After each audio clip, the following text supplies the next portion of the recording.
Control number 42894, please introduce yourself. Good day, Mama Sir. I am Luisa Ayuban, 44 years old, married.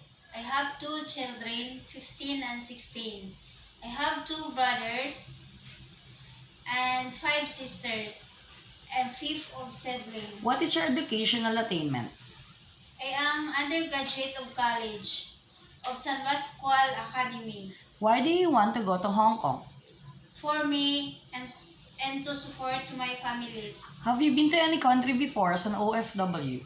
Yes, in Saudi Arabia and Hong Kong. In Saudi Arabia, 1 year and 6 months. In Hong Kong, 1 year and 1 month. Do you have experience of taking care of an old person? Yes. What can you do for elderly? I change clothes,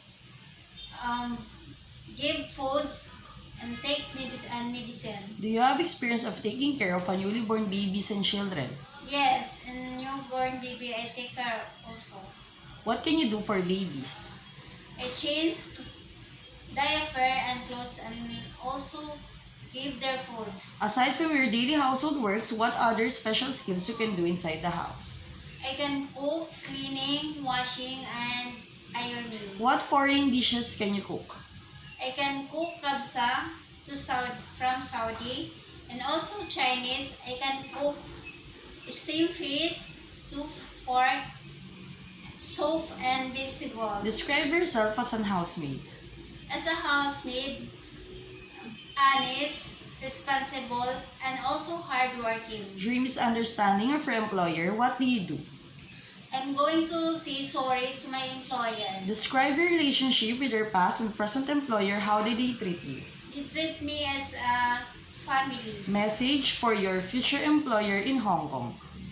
To my future